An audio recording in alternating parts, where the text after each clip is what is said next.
Hello, we're here with Darren Hall, potentially the next MP for Bristol West. Darren, pleasure to have you here today. Good to be here, thank you. So, what are you doing? Why are you going through this process of trying to become an elected representative?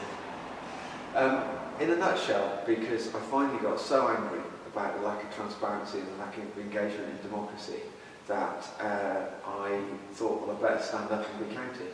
And a friend of mine, Gus Hoyt, who's the local councillor, and I were chatting. I had some time on my hands because I felt out with Bristol 2015 over some of the stuff they were doing. And he said, well, have you thought about running in politics? And about 2 weeks later, I joined the party, did the hustings, and suddenly found myself as the parliamentary candidate for the Green Party for Bristol West. You mentioned the word transparency there and the word democracy. Just quickly, I mean, what is transparency for you, and also what is democracy for you? Democracy is the ability to participate. You know, people have died. A lot of people have died for democracy, and we have got an amazing democracy. But bit by bit, it's become the preserve of a certain group of people, and other people have thought, you know, I can't get involved in it. So, in a nutshell, democracy is that ability to participate in decision making. The transparency bit is the ability to have the information to be able to participate. Now, it's all very well turning up to the meetings where, on the face of it, you're able to cast your vote, you're able to have your say. But if you're not able to get the information you need in order to be able to have your say, then it's pointless having that democratic process. And I think that the thing that's wrong at the moment is that the way business is run, the way councils are run, too much of it is too impenetrable and opaque so that people find it. It's not that they can't participate, but it's very, very difficult to. Excellent. When you talk about transparency and democracy, and perhaps it being the preserve of a few, or in the interest of a few, perhaps, what factors do you think are really important in relation to, say, the information?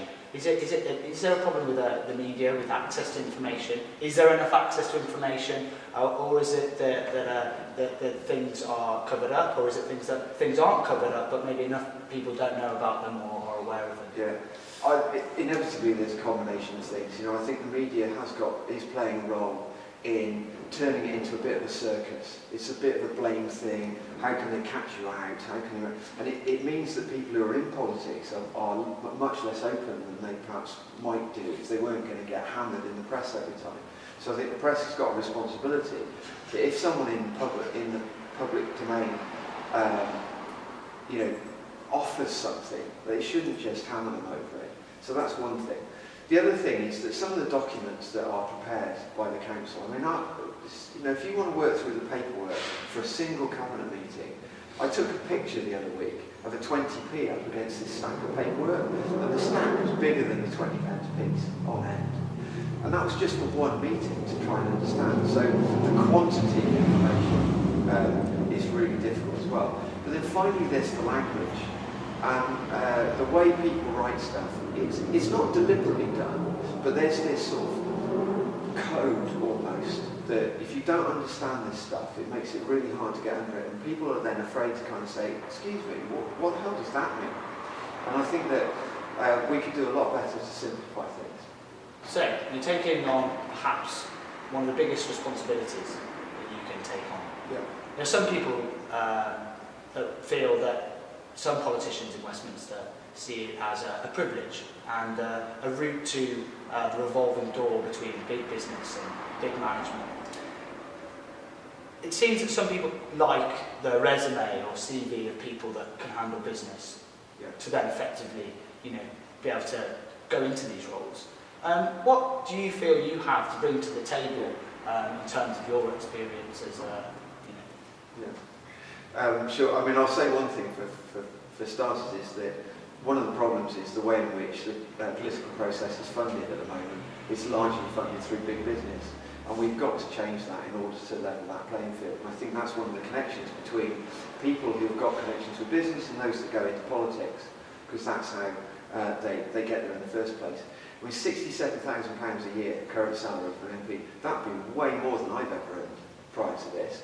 And yet, some people who are politicians are saying, that's not enough to live on.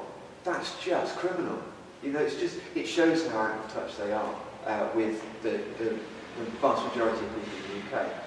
But in terms of my background, I grew up in Gloucestershire, went to a comprehensive there, and then I got a government scholarship to come to Bristol Grammar School, and which was kind of interesting to go from a rural comprehensive to a city grammar school.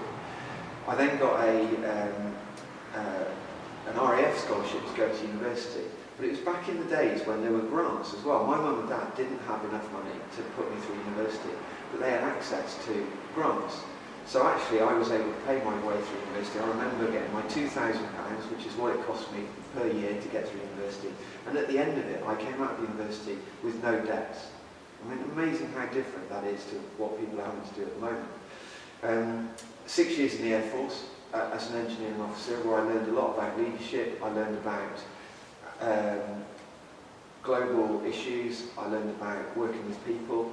It isn't just the people have got a weird vision of what it is like to be in the forces. People actually are very public sector minded in the forces. They genuinely believe in what they are doing.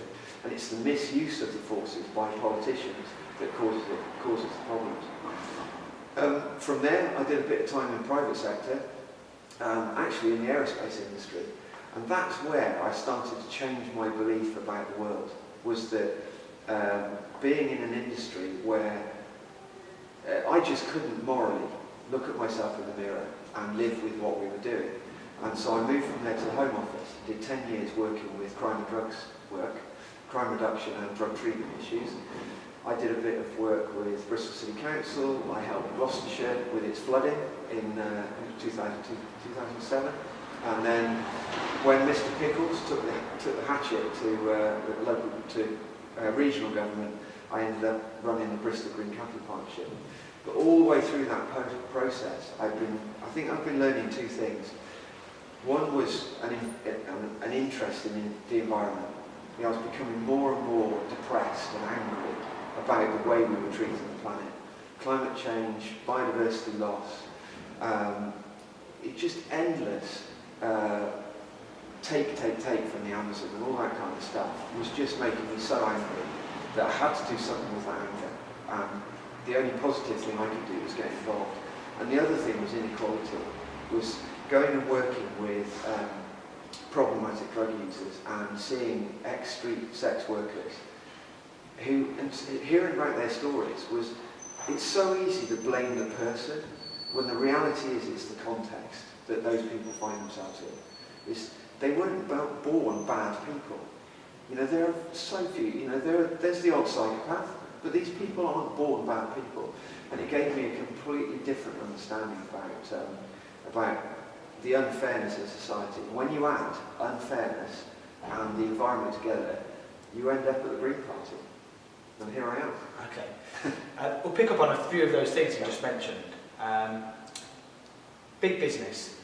It seems for a lot of people now, the issue of the climate and big business, whether you call it capitalism or market fundamentalism, want or greed, however, whichever language you use to describe it, that's one of the biggest problems that we're facing in terms of development and equality and a just world.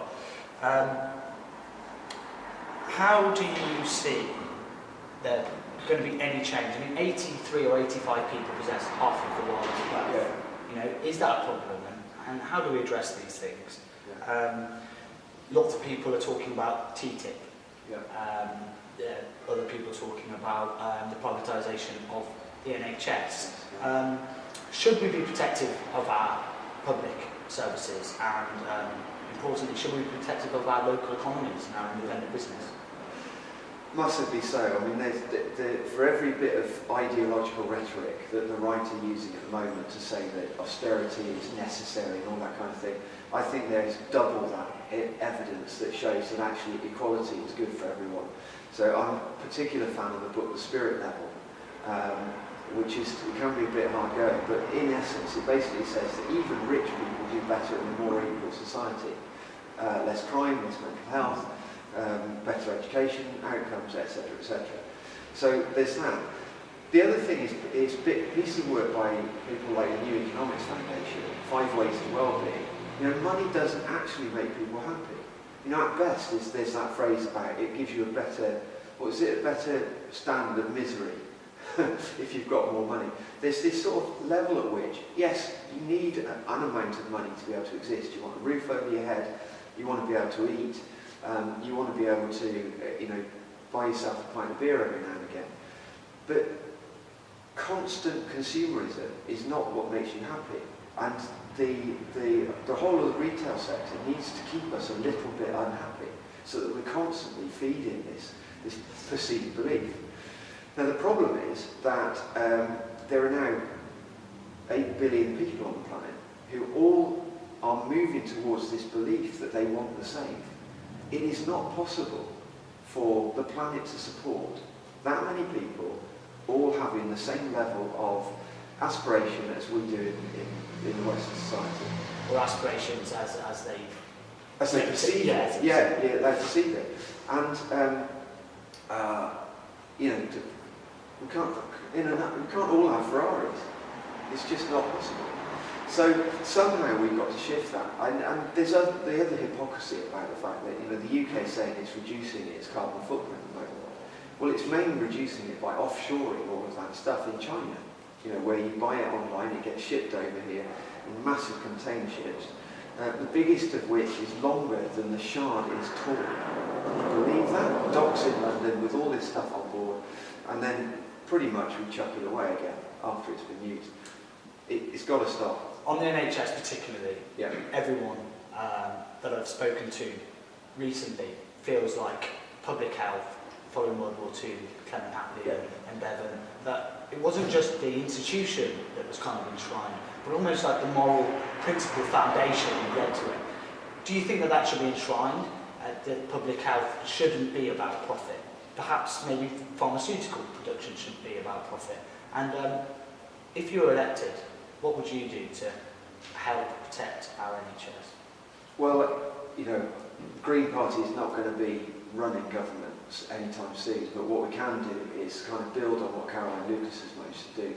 By being that green voice in Parliament, she's made a massive difference to just people's understanding that there is a different way of thinking about things. On the NHS, we've absolutely got to reverse privatisation. Not just stop it, we've got to reverse the damage that's been done. Because the drift towards this sort of privatised process where in the long run we're going to need insurance in order to go into hospital is more costly and more damaging than this brilliant NHS that we've got. So yeah, I agree with this idea of a sort of a new social agreement, a new bond that joins all of us as a society that says, actually, the rich get rich on the backs of the people who are doing the work. And yet, this idea of trickle-down is a completely failed model. And I think that trickle on. It's just crazy. It's not happening, That you said, the 85 people and the 3.5 billion, and the same, the 1% in the UK get richer and richer.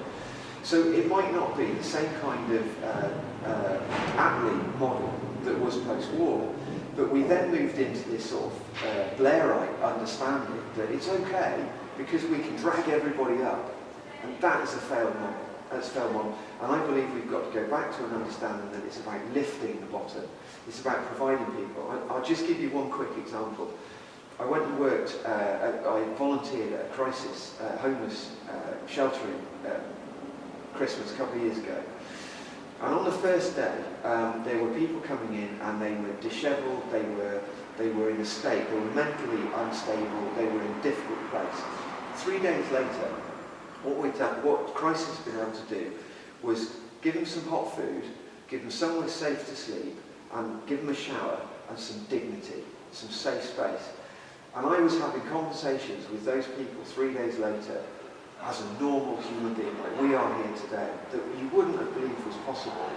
That's the kind of moral obligation that we've got as a society. We need to get back to understanding that you can't just sort of say, that's all right, I'll give some money to charity, and then the charities will sort out those problems. If you're walking down that street, you are a member of society, and you have a moral obligation. And when you lift that out to a kind of a political space, we're the people that are the leaders of that process, that have got to say to people and challenge the rich and everybody else society to say, come on, let's come back together and have that agreement that we're all in it together. I mean, Osborne said it yesterday, we're all in it together. He doesn't have a clue what that means on a working level. No, I don't think anyone can almost quite believe that rhetoric, really, to be honest. Just quickly, TTIP, I mean, it seems like quite a convoluted and complicated thing. A lot of people don't like the idea of people making international treaties behind closed doors. Just like they maybe don't like Bilderberg meetings and just general meetings of rich, powerful people essentially conspiring behind closed doors. Do you think that TTIP could potentially be dangerous or could have consequences for things like the NHS or how corporations are able to manifest their power? Well, these are, basically speaking, these are all the people who absolutely believe in the growth mentality, right? So, of course, when they go into any conversation, their starting point is, how can we make the economy grow? Now, if that's where they're coming from, what manifests, the agreements that come out of the sausage machine at the end are likely to be helping to make things grow. Now, one of the dangerous things about TTIP is that it will make it easier for global corporations to be able to enact the processes that enable them to get more resources out of the ground, turn it into stuff, and then flog it all over the world. And including assets and property. Exactly. So fundamentally, that needs challenging. That's the first point. The second point then is the ability of people to get involved in the process. That democratic process of people understanding what's going on, and then their ability to participate in it. Now, when these big meetings are being held somewhere in Brussels or wherever it's going on, how easy is it for someone who's very passionate about it in Bristol to get their voice heard all the way up the chain?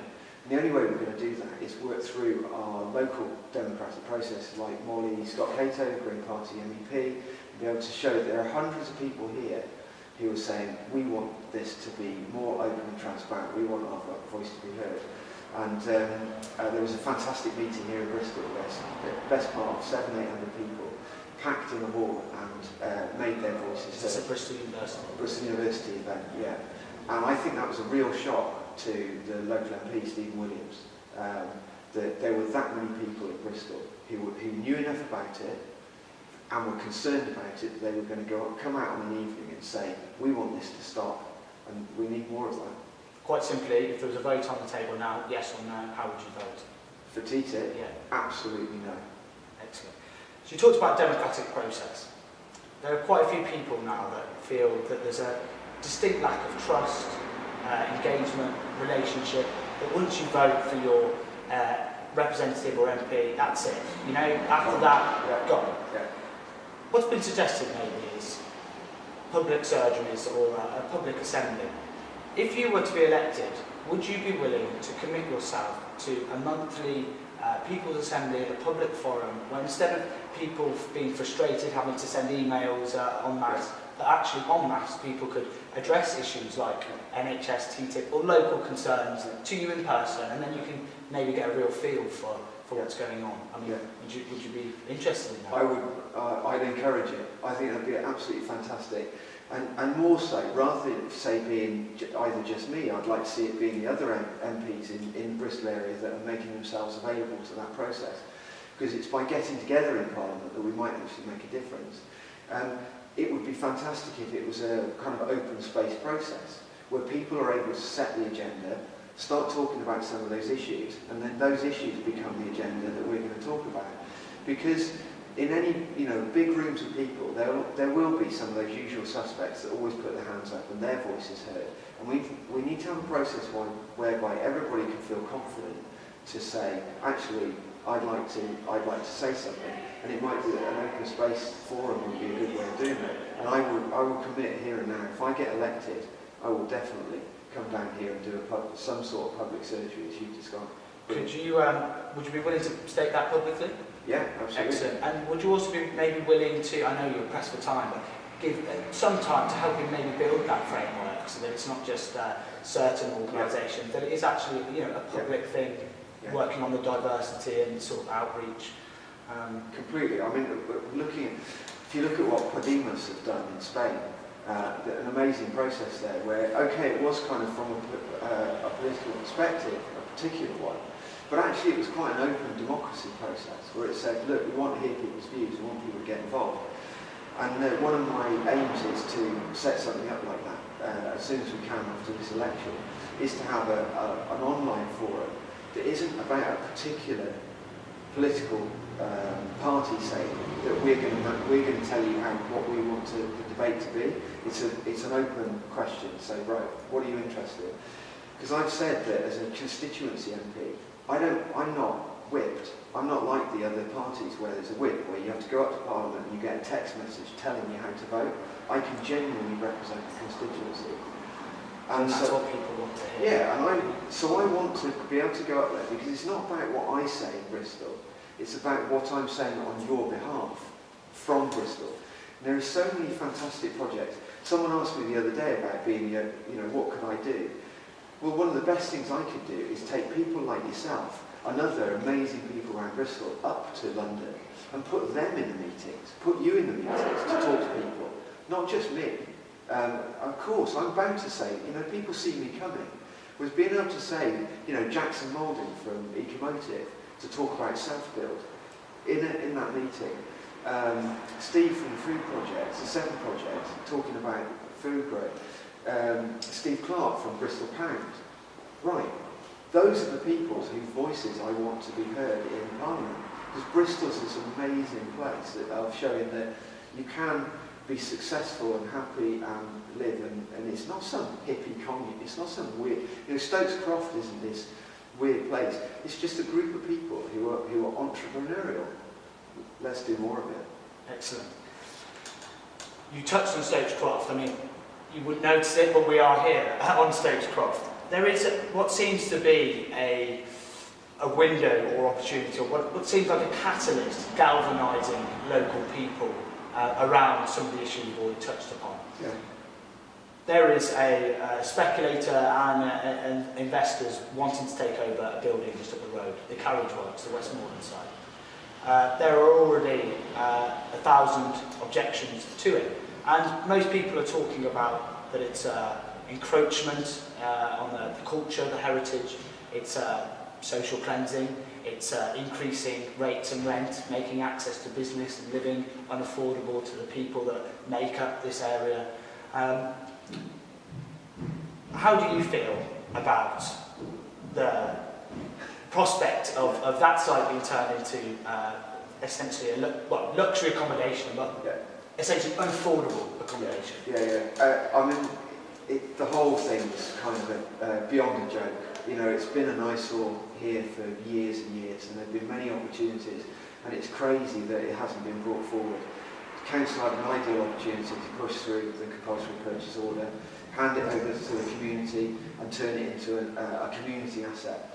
So that's kind of a straightforward answer on the fact that I think that it's been really badly handled. But the sort of more important point is about a vision for community-led development.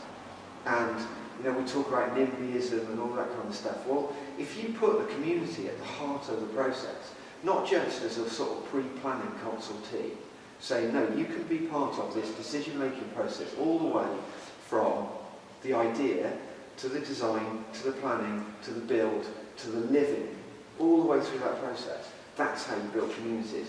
Because at the moment, the way we do it is the council gets an asset, it tries to make the most amount of money from the sale of that asset, so much so that the only people who can afford to buy those assets are big developers, and then they have to make massive profits in order to de-risk it, so the price goes up and up and up. Whereas if the council recognised its responsibility to build communities in the long term, it wouldn't buy and sell these assets, it would own those assets in partnership with the community. Then you get value over the long term.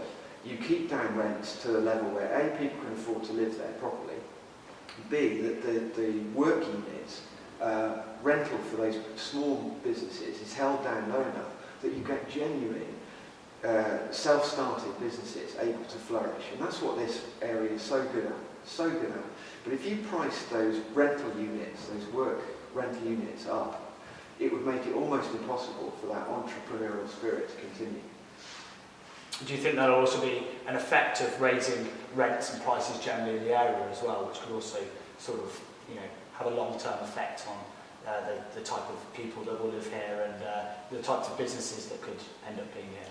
Yeah, it's almost inevitable, and I think the point is that if the community chooses that that's what they would like to do, so we shouldn't be going round to places in the country saying, you can't lift yourself up. If a community chooses to say, actually, we'd like to put an iconic building there, we'd like to have fine. The principle is about the community. This community is saying that it would like to have a living and working space where it can continue to afford to participate. And I'm all for that. What place do you think independent business and local economies have? Should we be doing everything we can to foster small businesses, micro businesses, independent business, perhaps even community interest companies or sort of more democratic businesses? I mean, how do you feel about that? Well, I'm a definite fan, not least of all because I run two community interest companies. One in particular, which is a professional organisation. But the point about a community interest company is that it has a business focus, but it does so in a not-for-profit way. And that doesn't make it some kind of flaky business. That makes it a good, what I regard as the definition of a good business. It's a business for the purpose of you and I trading, you and I doing something that enables us to eat and live and work.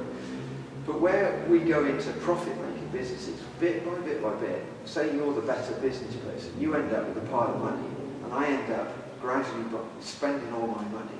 Well, at the point at which I've got no money, you can't make any more profit, and society starts to break down.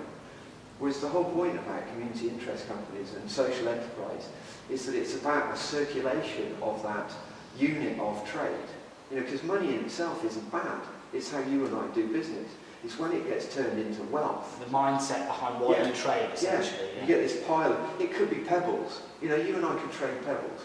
But as soon as you've got a big pile of pebbles and I've got none, we're stuffed. And it's why the Bristol pound is so amazing. People, don't quite get their head around it at first, but the Bristol pound will circulate around the economy on average 5 times longer than a pound sterling, because it doesn't, that leaky bucket off to shareholders and off to the Cayman Islands and that kind of thing. And we trade, we live, we work. It's a much better way forward. Market forces seem to be quite powerful, and local communities, perhaps even the entire country, seem to be overwhelmed by the power of the market, the invisible hand, as it were. That there's seemingly not avenues or methods of being able to protect local economies or local communities from those market forces. Ways of incentivising these alternative models of business, these alternative methods of engaging with the market on behalf of the community or members. What could government or local government do to say, well, actually, we'll try and help this? Yeah.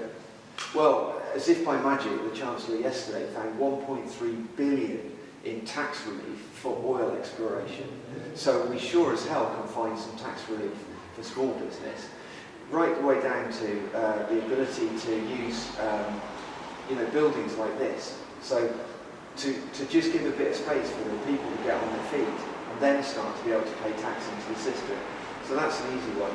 And I think things like planning permission, it's really hard for small businesses, small companies to go through that process of applying for planning permission in the same way that big business. So we could just make the whole system a lot easier for community organisations, small businesses.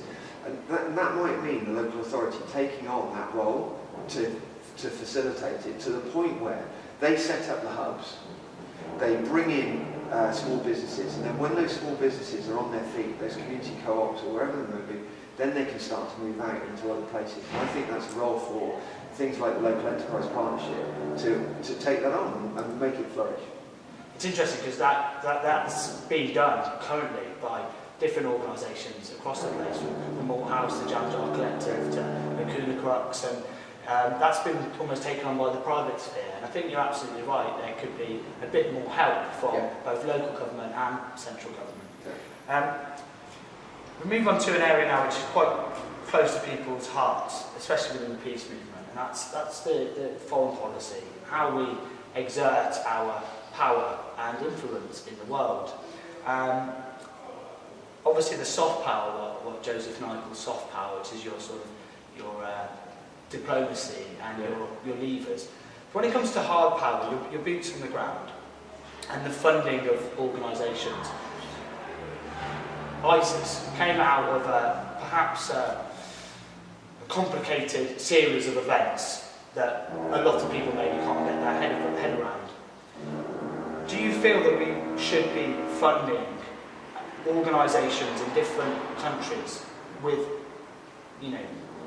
incentives and intentions to overthrow regimes? No, we meddle at our peril. Look at what's happened since we went into Iraq. The whole process has become more and more unstable. And if you kind of compare that to when the UN was able to do peacekeeping. Bosnia was a horrendous blot on our history, and yet the UN did act and followed it up. And I recently went to visit Sarajevo and to see how things have changed there. There's bullet holes in every building there. Yeah, it's amazing. But there's that sense that you can't believe that 10 years before what happened, they had a Winter Olympics. Then they had a level of massacre that you couldn't believe, and then 20 years later we are where we are, and it's kind of so there is a role for humanitarian peacekeeping processes that, of course, need to have a defensive capability to calm the situation down. But that's a very different kind of rhetoric than saying we're going to be the world's policeman, that we're going to tag along with the US and go around and just sort of say, well, UN are rubbish, we'll go and fix it. We're not fixing anything at the moment. What we're actually doing is generating hatred, generating all of that ability for people like ISIS to then create a call to arms. Stop there 1 second. Does this also extend to sort of drone strikes? I mean, amongst the humanity peace campaigner community, we were against, say, legal detention or detaining suspects based on, almost unintangible evidence. It seems to some people that drone strikes just reciprocate this cycle of violence, and all you get from that is political ideologies of retaliation and of that reciprocal hate. I went to see a play recently that was about this issue, and it captured this ridiculous situation of, it was actually about a female drone pilot, sat in a cabin in the desert in America, flying a drone, firing a missile at someone in the desert on the other side of the world, like some kind of computer game. When society has got to the point where that's somehow acceptable, you've got to kind of take a really hard look at the whole of what we're doing and go, hang on a minute, how did we get to the point where someone can be playing a quasi-computer game and killing someone else on the other side of the world? I don't think we kind of stop ourselves and think that through. But then, when you start to think about that from a society perspective and the impact that has on the fear of that overall society, that they can be walking down the street with their child and their shopping, and someone might be flying a drone overhead with a munition that can destroy. And you've got, we don't really like CCTV here. They're doing that, but with weapons. And that's a crazy situation. So we've really got to sit back and look at ourselves and go, hang on, how the hell did we get here? And how can we get ourselves back out of that situation as fast as possible? The only way I think we can do that is by ramping up our budget for foreign aid and foreign support, not foreign intervention through bombs and through war. A different topic now. There are some people, Noam Chomsky for example, that believes, say, advertising undermines the market, and other people that think that it maybe undermines rational choice in relation to democracy. Now, there was a consensus that advertisement of cigarettes was bad because it had an effect on consumer behaviour. We decided that public advertising of smoking was bad. And there are some people that think, well, hang on a minute, well, now you've got adverts that are, you know, gamble in the elevator, gamble on the bus, gamble at the bus stop, you know, gambling apps, and the sort of advertisement of that. We know it's an addictive behaviour. We know it's an affliction for people from a certain type of background. Also, the advertisement of alcohol. It seems ironic that, say, marijuana isn't regulated or decriminalised, and yet we can wholeheartedly advertise alcohol. The other issue maybe is, well, if we've decided that the banning of cigarettes is acceptable, is there a discussion that maybe needs to be had about advertising to children, about advertising in public spaces and the effect that might have on children if we're saying, well, we can't, you know. Absolutely. Of course, people are going to just try and have a discussion about where to draw the line. But what I think an awful lot of people would agree with is that the consumer society that is bombarded by adverts constantly, day in, day out, has gone too far. I mean, the series Mad Men was called Mad Men for a reason. I just as a really kind of stupid example, for the last year, I've really only been sat watching Netflix, no adverts. And then I switched over to watch a programme on Channel 4, and the shock of actually having adverts in between every 15-minute segment was like, whoa, hang on a minute, it was so great to have not had adverts all those times.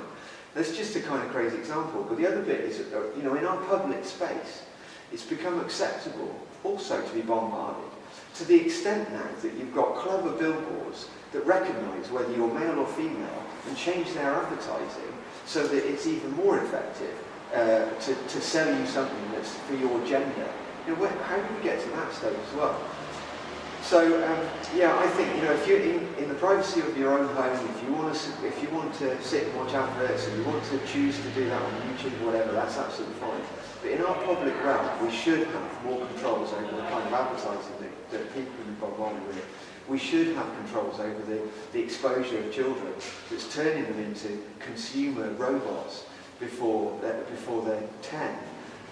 You know, even to the stage now where all of these app games are getting them into that idea of buying credits, buying little gadgets and add-ons. It's all part of creating this idea of more, you know, buying. And it's not good for kids. Not good. So yeah, let's have that debate. I'm not some crazy, you know, stop everything person, but yeah, we've gone too far. And discussions need to be had. Yeah, you know, let's have that debate. You worked for the Home Office. It seems like you actually have an interest in drug policy. Yes. For some people, the war on drugs has gone on for too long, and seems to some people that it's tantamount to a war on people, on a particular class or division of society, mostly the youth, and perhaps also the poor. There was a survey done recently where they found that irrelevant of your colour or background, you were as likely as a young person to have certain substances on you, whether you were in St Paul's or whether you were in Clifton. Yeah.